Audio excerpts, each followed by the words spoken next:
Good morning, YouTube. This is going to be my third video in the series that describes the construction and uses of a interstellar vessel that I believe that humanity will be able to build and launch within the next 50 years using technology that already exists. It just needs to develop a little bit more. And in my second video, I hinted at the importance of water in this vessel, and I described the water as the lifeblood of the ship. Okay, so before I get into exactly how the water is going to be used, I want to talk about the ship design and how the water would flow through the system. Okay, now the design of the ship, I believe, would need to be in the shape of a cylinder. At least about 10 miles long, with a radius of 2 miles, which would give it a diameter of 4 miles. And I know that seems like it's really, really big, but when you're building in a zero gravity, that's not a problem. And you kind of need to have it at least that big, because when you're creating a biosphere, the bigger the better, because the smaller the biosphere, the more vulnerable it is to variations in the different variables that control the function of the biosphere. So, if you're living, like an example, if you're living in a small room, in like a little capsule, and somebody farts, it's going to ruin everybody's day. Whereas if you're in this huge biosphere, that little bit of unpleasantness isn't going to even be noticed. It's going to be dissipated immediately. So it gives you a little more control over the environment. Now, to the design. Design is going to be a cylinder. Okay, and the reason why it needs to be a cylinder, because it needs to be able to spin, because that's how we're going to create gravity. All right, you got to have gravity.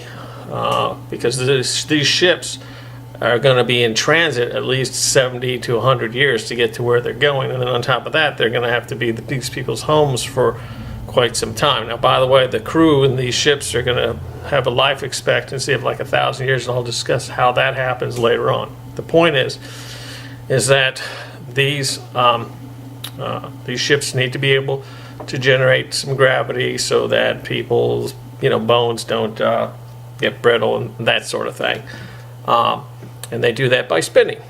Now, the thing about these cylinder ships is that along the axis, okay, there isn't going to be any kind of gravity, okay, but as you go out closer to the outer edge of the cylinder, or imagine it as a circle, the closer you get out to the circle, that's more of the force of gravity or centrifugal force you're gonna feel.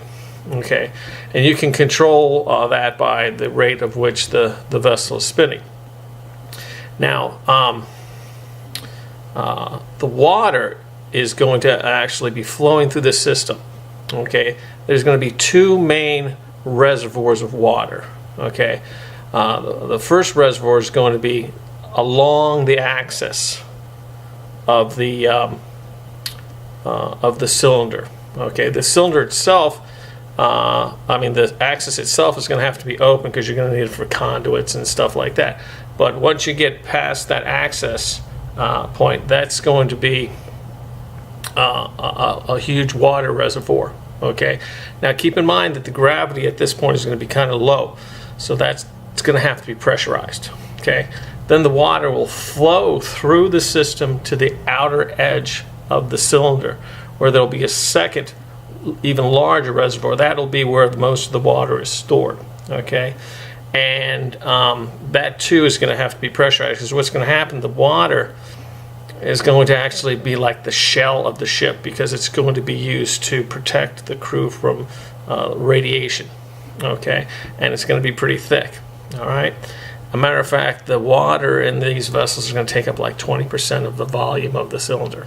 Okay, so that is actually going to be pressurized too, because what's going to happen is that the when it gets to the outer edge, you're going to be taking the water and pumping it under pressure into that tank, and that water is going to flow along the ends of the cylinder and then refill the cylinder that surrounds the axis chamber of the ship. And then from that point, it uses, you know, gravity or centrifugal force or whatever you would call it to trickle down through the main areas or zones of the ship. Okay, and it'll be used for a multitude of things. And the ship will actually have two zones in between these two water areas. The inner zone, there's going to be less gravity there. That's going to be like where the fusion reactors are, where the industrial zones are, where the agricultural hydroponics is done, where the living quarters are done. And that's going to be fairly compartmentalized, okay? You know, so in case there's a problem, you know, you can seal off the areas.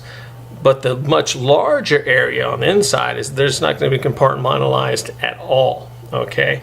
That's actually where people are going to live mostly, okay? It's going to be on the inside of that cylinder.